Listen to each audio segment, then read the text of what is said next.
নমস্কার দর্শক বন্ধু, কোস্ট ফাইলসের আজকের এপিসোডে তোমাদের সবাইকে জানাই অনেক স্বাগত। ঘটনাটি প্রায় 5 বছর আগে ঘটে বন্ধুর এলাকার এক আঙ্কেলের সাথে। আঙ্কেল পেশায় ছিলেন একজন ব্যবসায়ী। একদিন তিনি ব্যবসার কাজে চট্টগ্রাম গিয়েছিলেন। তো কাজ শেষ করে পরদিন রাতেই তিনি রওনা হয়েছিলেন। তখন আনুমানিক রাত 11:30 বাজে। তিনি ঢাকায় থাকেন। তো গাড়ি চলছে, এক সময় তিনি ঘুমিয়ে পড়েন। হঠাৎ বাসের জাকি খেয়ে ওনার ঘুম ভেঙে যায়। তখন আনুমানিক রাত 2:10 বাজে। ড্রাইভার বলে যে সে নাকি কাউকে হঠাৎ করে তার গাড়ির সামনে দিয়ে দৌড়ে যেতে দেখেছেন। কিছুক্ষণ পর একটা লোক বাসে উঠে আঙ্কেলের পাশে এসে বসে। 10 মিনিট পর হঠাৎ গাড়ির ইঞ্জিন নষ্ট হয়ে যায়।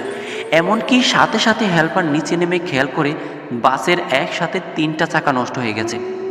তো তাদের কোম্পানির গাড়ি আসতে প্রায় 3 ঘন্টা সময় লাগবে, ঠিক করতে অনেক সময় লাগবে। তাই তারা বাসে বসে অপেক্ষা করতে লাগলো। আঙ্কেল বসে থাকতে থাকতে একটু বিরক্তি বোধ করায় নিচে নেমে আসলেন। সাথে অনেকেই নামলো। তাদের ভাগ্য ভালো যে বাসটা যেখানে নষ্ট হয়েছে তার কাছেই একটা হোটেল ছিল। বাসের অনেকেই হোটেলে গেল, তাই তিনি গেলেন, গিয়ে নাস্তাও করলেন।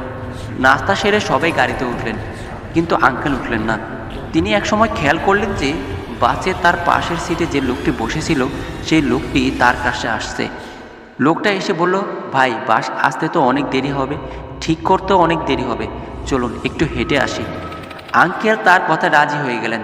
ওনারা হাঁটতে হাঁটতে ছোট একটা রাস্তা দিয়ে সামনে এগোতে লাগলেন। লোকটার কথা আঙ্কেল শুনে অনেক মজা পাচ্ছিলেন। একসময় বাসের কথা ওনার মনেই নাকি ছিল না। প্রায় 40 মিনিট হাঁটার পর চাচার হঠাৎ বাসের কথা মনে পড়ে। তিনি লোকটাকে আবার বাসের কাছে ফিরে যেতে বললেন। লোকটা বললেন, একটু দাঁড়ান, আমি আসছি। আঙ্কেল দেখলেন লোকটা একটা ছোট্ট জোপের মতো জায়গায় গেলেন। আঙ্কেল মনে মনে ভাবলেন তিনি হয়তো প্রাতকর্ম সেরে আসবেন। 2 থেকে 3 মিনিট পর হঠাৎ তিনি খটমট শব্দ পান এবং একটা পচা গন্ধ পান সেই জোপের কাছ থেকে।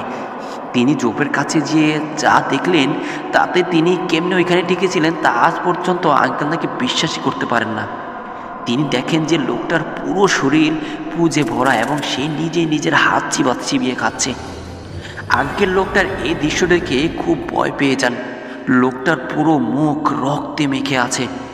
লোকটা যে মানুষ নয় তা তিনি টের পান, কারণ আঙ্কেলের হাত লোকটাকে স্পষ্ট করতে পারেনি। লোকটা তখন বলল, কোথায় আসিস, একবার ভালো করে দেখতো। আঙ্কেল যা দেখলো তাতে তিনি পুরাই থ হয়ে গেলেন। আঙ্কেল দেখলেন যে তিনি একটা বিশাল কবরস্থানের মাঝখানে, কিন্তু আসার সময় কোনো কবরস্থানই ছিল না সেখানে। লোকটা তার হাত চিবাইতে এক সময় তার হাত পুরে হাড্ডির মতো হয়ে গেল। লোকটা বলল, আজ তুই যা দেখলি তা কাউকে বলবি না। লোকটা এক সময় একটা কবর দেখিয়ে বলল যে ওইটা তার কবর, এবং সে নাকি যে জায়গায় গাড়িটা নষ্ট হয়েছে সেই জায়গায় 8 দিন আগে রাস্তা পার হতে গিয়ে বাসের চাপায় মারা যায়। এক সময় চাচা খেয়াল করে লোকটা যে কবরটা দেখায় সেই কবরের ভিতর সেই লোকটা ঢুকে গেল। এত সব দৃশ্য আঙ্কেল কতক্ষণ স্থির হয়ে দেখছেন তার মনে ছিল না। ওনার যখন হুঁশ হয় তখন তিনি প্রাণপণ দৌড়ে গাড়ির কাছে পৌঁছায়। ওনাকে হাঁপাতে দেখে বাকি যাত্রীরা কি হয়েছে জিজ্ঞেস করলে তিনি তাদের কাউকে কিছু বলেননি। শুধু বলেন যে, আমার পাশে কি কেউ বসেছিল, আমার সাথে কাউকে কোথাও যেতে দেখেছেন? তারা বলল, তার পাশে এখন পর্যন্ত কেউ বসেনি। আরেকজন বলল, আঙ্কেলকে নাকি একা একা হাঁটতে যেতে দেখেছেন।